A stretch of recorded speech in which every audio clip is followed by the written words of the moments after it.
Bom, pessoal, então nesse segundo vídeo, agora a gente vai conversar um pouco mais sobre essa discussão da abertura comercial, propriamente dita, o que inclui alguma discussão teórica, né, sobre as diferentes perspectivas que existem na ciência econômica sobre o livre comércio.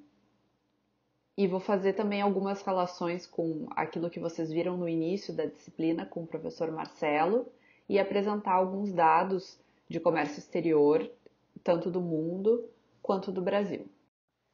Em economia, vocês talvez já tenham percebido, a gente trabalha muito com modelos teóricos, que são tentativas de simplificação da realidade e que não vão encontrar respaldo no mundo real de maneira como o modelo prevê, mas que nos ajudam, enfim, a tentar entender aquilo que acontece.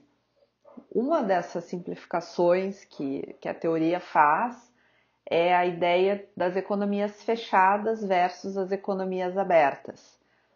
Então, talvez vocês lembrem dessa equação lá do início do curso, né, em que a gente tem a produção interna, ela é igual ao consumo das famílias, ao investimento das empresas, aos gastos do governo, né, e se a gente parasse por aí, isso seria então uma economia fechada.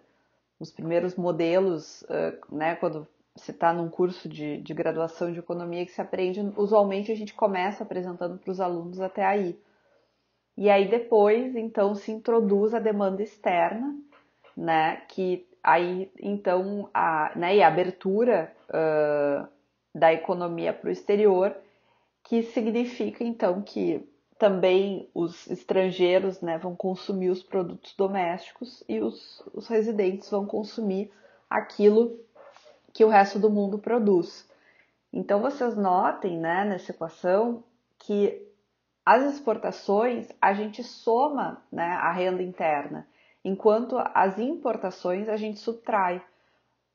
Claro, porque imaginem que a gente, né, um país vender para o resto do mundo é uma coisa que aumenta a renda doméstica, né? Então tu tem um mercado maior para os teus produtos, tu vende mais. Da perspectiva das importações é o contrário, tu tem os teus residentes, né, comprando aquilo que foi produzido em um outro lugar do mundo. Então, isso subtrai no final da equação. E o que isso... eu só quero aqui que vocês peguem a intuição, né, dessa discussão, que pensem que faz muito mais sentido, né, que o debate sobre as importações ele seja muito mais acalorado, né, exista muito mais discussão sobre isso do que o debate sobre as exportações, no sentido que todo mundo vai querer exportar. Né, tu não faz sentido a gente pensar em barreiras às exportações. Um governo, né, e de novo, por isso que eu fiz questão de fazer aquela discussão no vídeo anterior sobre a questão do Estado, o Estado ele não vai colocar barreiras às suas empresas para que elas exportem para o resto do mundo, porque isso significa que vai adicionar a renda doméstica. A discussão que vai ter eventualmente com relação às exportações é de repente se deve se conceder ou não subsídios aos exportadores, alguma coisa nesse sentido. E isso é totalmente diferente do que vai acontecer com as importações. As importações, tu vai ter grupos de interesses domésticos que eventualmente vão fazer lobby com o governo para que, né, não se deixe entrar certos produtos para competir com... Porque, claro, né, imagina, quando entra o produto estrangeiro, ele vai concorrer com o produto doméstico. Então, tu vai ter grupos, né, dentro dos países que vão dizer, olha, não, essa concorrência aqui não dá, vai quebrar a indústria nacional. Então, essa discussão ela é muito mais forte. Só que notem uma outra coisa também, né? Que se um país vai exportar, alguém tem que estar importando. Né? Os países, eles são todas relações recíprocas. Então, por que que, né, vai haver a permissão, né, a liberalização das importações, porque os países, eles bem ou mal têm que chegar em algum acordo, né? Se todo mundo quer vender e ninguém quer comprar, a conta não fecha. E essa é justamente, né, um dos papéis que a Organização Mundial do Comércio vai ter de, vamos dizer assim, estabelecer as regras do jogo, né, ver se ninguém está se aproveitando, vamos dizer assim, das políticas dos outros países, né? Então, assim, o país, ele está colocando restrições que não são justas, digamos assim, né? Tu vai ter uma discussão no nível técnico sobre isso, sobre o que é considerado justo ou não, que tipos de restrições os países podem colocar ou não. E, e essas discussões, claro, né, elas não são, né, discussões técnicas, elas sempre têm um fundo, acabam tendo um fundo político também, né, dos grupos de interesse que são mais fortes dentro de cada país. E então esse é um outro elemento, né, que eu acho que daí volta para essa discussão das economias fechadas ou abertas.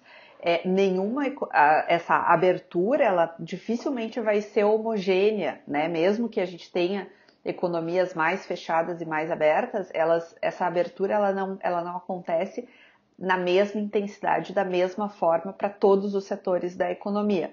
Isso é um ponto que o modelo não vai captar.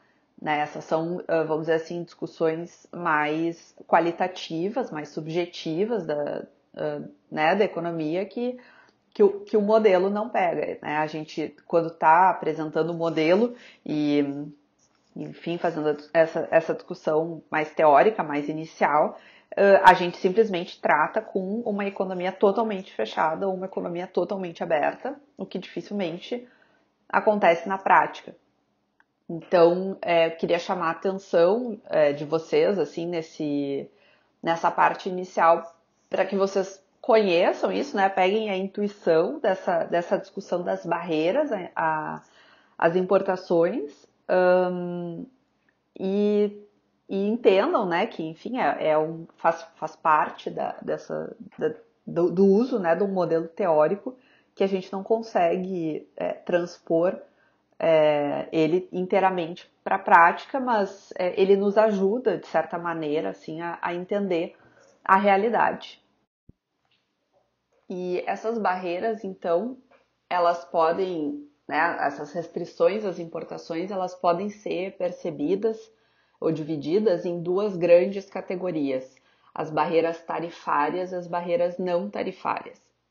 Como o nome já diz, as barreiras tarifárias, elas vão estar relacionadas com alguma tarifa ou imposto que o governo cobra sobre os seus produtos sobre os produtos importados, né, e que vão tornar esses produtos menos competitivos quando comparados aos produtos domésticos. Ou seja, na prática, os produtos importados, eles vão ter uma desvantagem em termos de preço quando concorrerem com os produtos domésticos, que não vão ter esse imposto aplicado sobre o seu preço. As barreiras não tarifárias, elas vão incluir qualquer mecanismo ou instrumento de política econômica que influencie o comércio internacional e que não seja uma tarifa. Um tipo bastante comum de barreira não tarifária são as cotas de importação, que vão limitar a quantidade que determinado produto pode ser importado. Um outro tipo de barreira não tarifária são as barreiras técnicas ou as barreiras regulatórias, que podem ser impostas caso o governo considere que determinado tipo de produto possa causar um dano à sociedade, seja a saúde da sociedade, a saúde dos animais, do meio ambiente, enfim, até a segurança nacional pode ser invocada como uma justificativa para impor uma barreira não tarifária. Talvez vocês se lembrem, alguns anos atrás, acho que foi 2017, que teve a Operação Carne Fraca da Polícia Federal, que investigou irregularidades cometidas por frigoríficos no Brasil. E aí, né, nesse contexto, alguns dos principais importadores de carne do Brasil, como a União Europeia e a China, anunciaram restrições temporárias à entrada da carne brasileira nos seus territórios até que essa investigação fosse concluída. Então, naquele caso, né, foi um exemplo de uma barreira não tarifária que foi imposta às exportações do Brasil, ou seja, os outros países eles simplesmente pararam de comprar os produtos brasileiros porque eles julgaram que aquele produto poderia causar um dano aos seus consumidores. Então, né, e aí a gente volta de novo à questão do Estado, ainda que isso fosse um problema privado das empresas exportadoras de carne, naquele contexto, o governo brasileiro ele se mobilizou imediatamente para tentar reverter a situação, porque o impacto agregado das quedas das exportações na economia seria muito grande. Então, o presidente e o ministro da Agricultura, na época, foram se encontrar com os representantes dos importadores, né, os embaixadores, para tentar reverter a decisão e restabelecer a confiança com relação à qualidade da carne brasileira. Naquele caso, né, enfim, a situação foi contornada com conversas bilaterais do Brasil com os principais importadores de carne, mas como eu comentei com vocês, quando a gente está falando de questões multilaterais de comércio, ou seja, com questões que afetam todos os países, então a instituição que vai lidar, né, que vai mediar a cooperação entre os países é a OMC, que, né, no sentido que toda negociação de comércio ela tem que ser feita em termos de reciprocidade. Uma coisa que eu esqueci de falar antes existem às vezes algumas exceções feitas no caso dos países em desenvolvimento. Então, quando os países desenvolvidos eles dizem assim, não, eu permito que tu continue colocando essas restrições aqui, porque, enfim, isso tem uma relação com, né, com a discussão de desenvolvimento que eu vou entrar a seguir, né, no sentido dos países desenvolvidos fazerem uma concessão para tentar melhorar, né, reduzir as desigualdades do mundo como um todo. Né, e a OMC, então, o que ela vai fazer é julgar se essas restrições que os países eventualmente colocam, elas são razoáveis ou não. Notem que esse debate, nos dias de hoje, ele é muito mais complexo, porque antigamente a discussão ela era muito uma pressão para a redução de barreiras tarifárias. Isso é um elemento muito mais objetivo, né? Tu vê se o imposto é 20 ou se ele é 30, tu consegue dizer, olha, teu imposto é 30, reduz para 20. Mas hoje em dia, a gente fala, a discussão ela é muito mais com relação às barreiras não tarifárias. Porque, né, os países cada vez mais eles vão ter regulamentações relacionadas a questões ambientais, a questões do direito dos animais, a coisas que, notem, né, às vezes um motivo que é nobre, né, ele acaba pode ser usado, né, como um bode expiatório para tentar restringir a concorrência contra os produtos domésticos. Então, no fundo, né, tem um aspecto que ele tem muitos elementos políticos, né, ele tem muito elemento de lobby, etc. E a OMC, então, tem esse papel de mediação.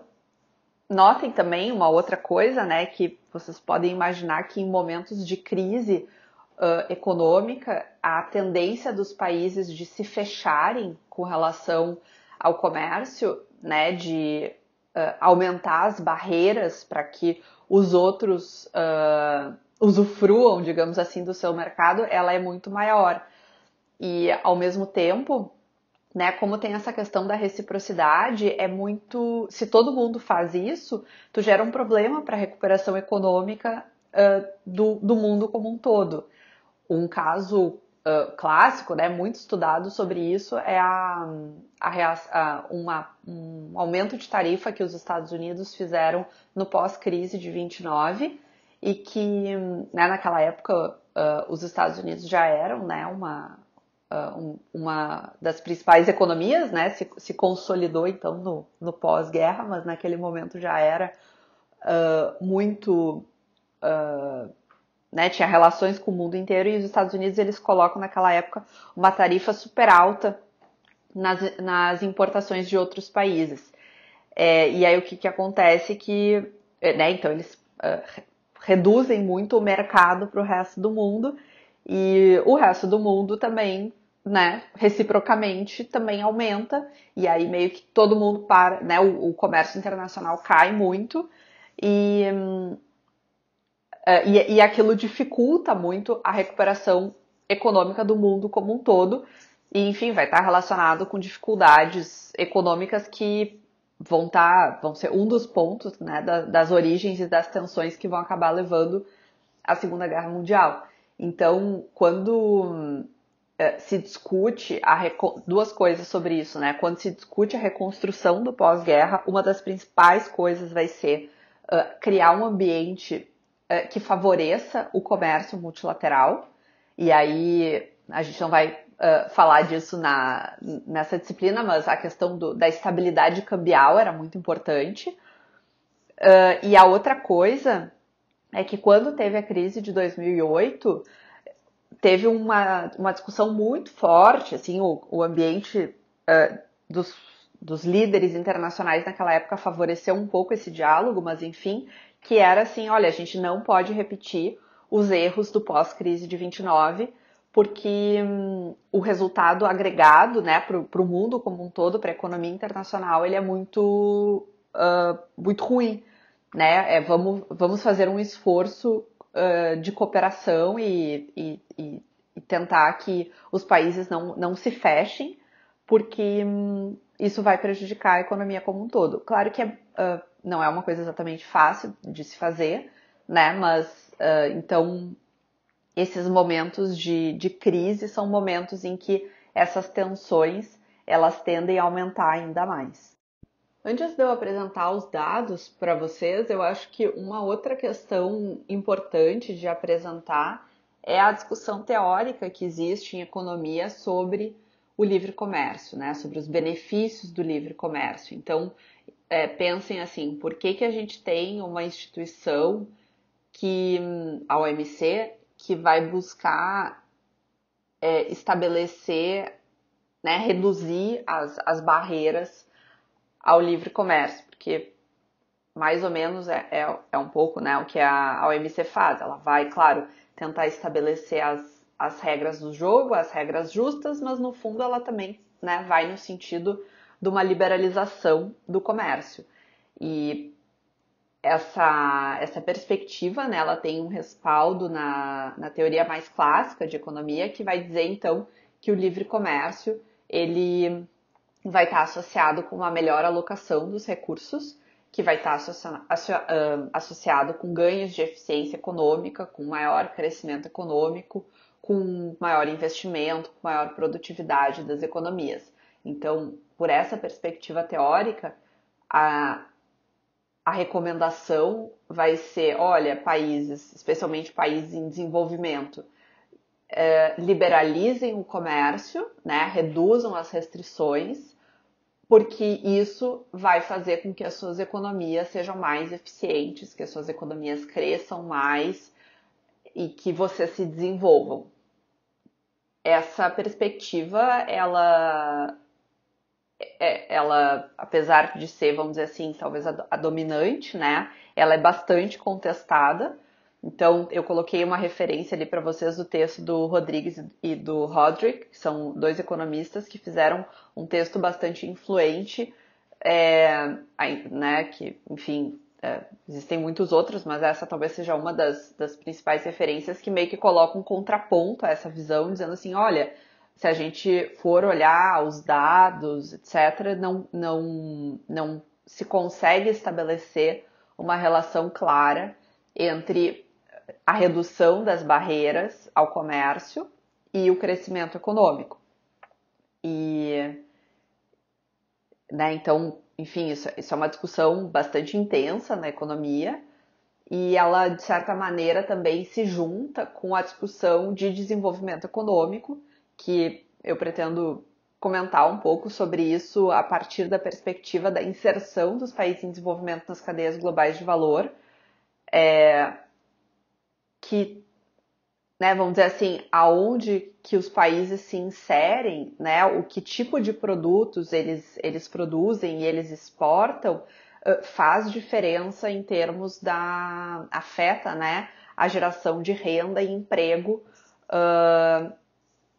nas economias. Isso, de novo, né, volta à discussão do papel do Estado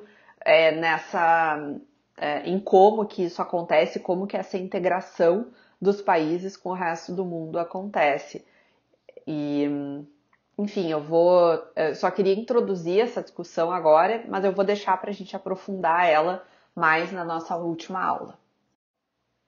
Eu quis trazer esses dados sobre os principais líderes no comércio internacional, porque, como vocês vão ver depois, quem lidera no comércio internacional como um todo também acaba tendo um papel relevante no caso específico das indústrias culturais e criativas. Então, vejam ali que Estados Unidos e China disputam a liderança no comércio internacional. Os Estados Unidos eles têm um fluxo comercial maior do que a China, ou seja, a soma de importações e exportações dos Estados Unidos é maior do que a da China, mas a China exporta mais do que os Estados Unidos já, né? Então, nesse sentido, se a gente estivesse pensando quem são os principais exportadores, a China estaria na frente dos Estados Unidos. Depois ali alguns outros países importantes, né? Alemanha, Japão, França, Reino Unido, Países Baixos, Coreia do Sul, Hong Kong, Itália, e coloquei ali também para vocês terem uma noção, né, da onde fica o Brasil. O Brasil ele vai ficar na 24ª posição entre os exportadores e a 23ª entre os importadores. Aqui a evolução do comércio externo de bens do Brasil, de 97 a 2019. Notem que aqui, né, é o comércio de bens, não inclui o comércio de serviços, que a gente vai ver a seguir.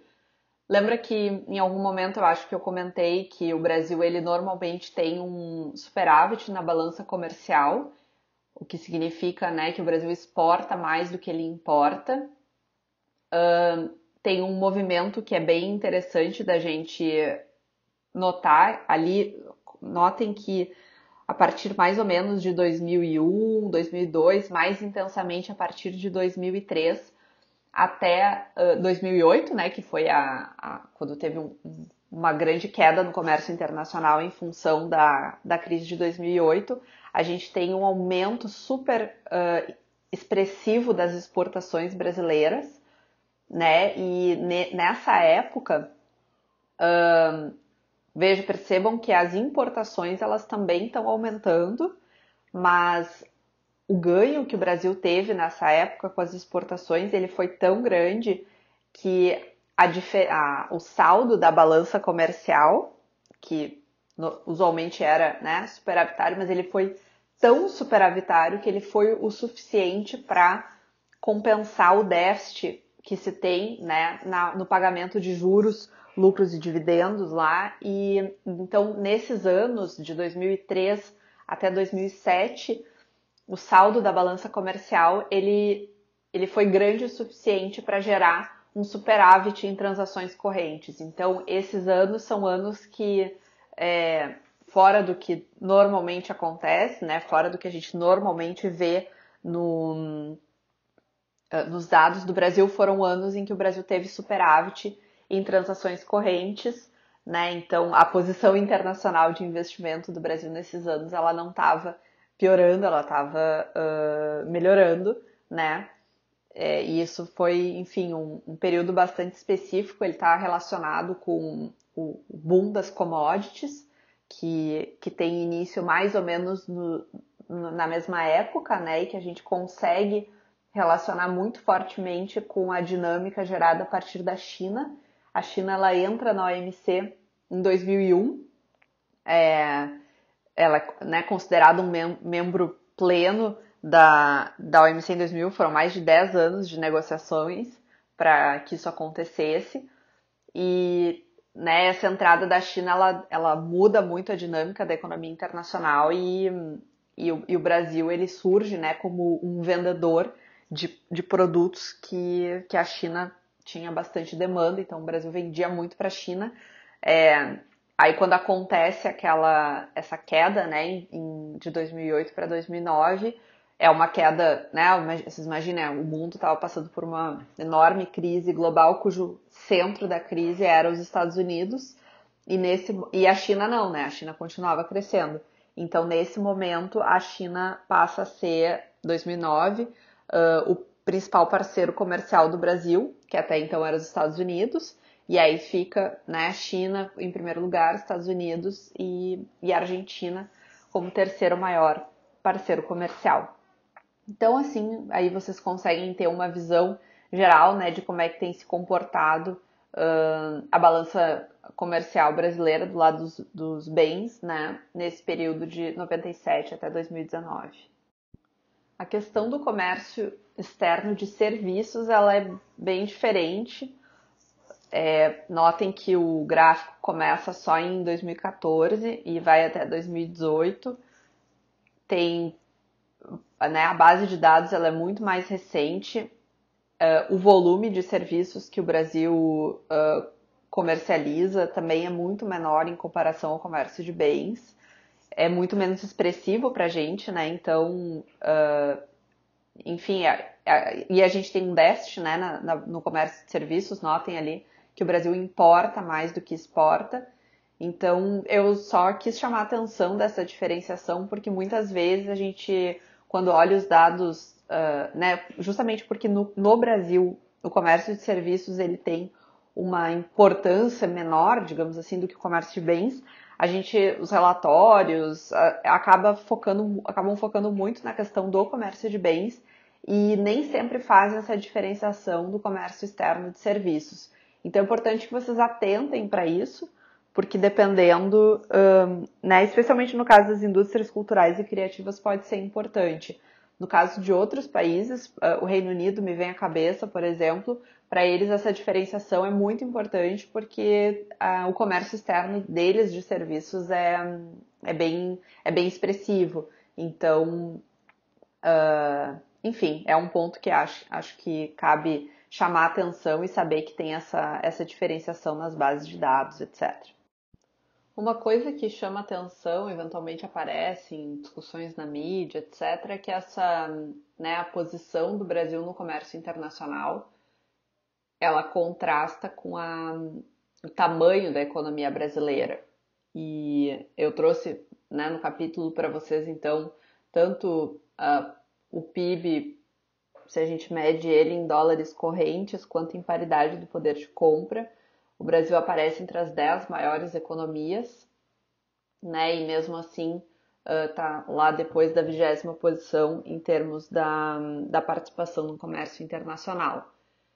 Essa discussão entre né, o PIB em dólares correntes, em paridade de poder de compra, é também um conceito importante. Vocês imaginem, né, que se a gente mede a taxa o PIB em dólares, né, isso significa que tu transformou o PIB medido em moeda doméstica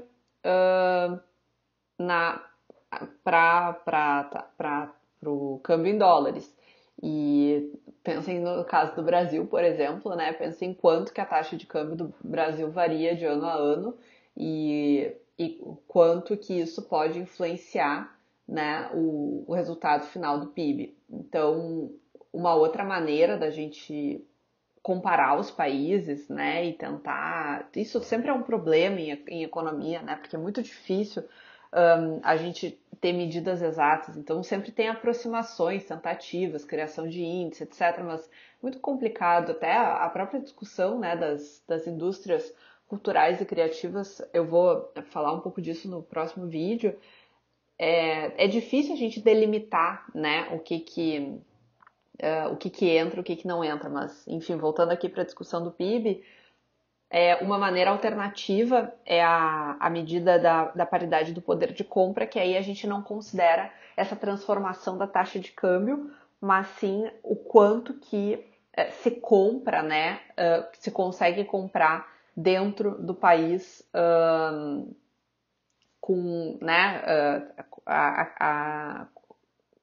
vamos dizer assim, se utiliza uma cesta, né, de produtos para fazer essa comparação.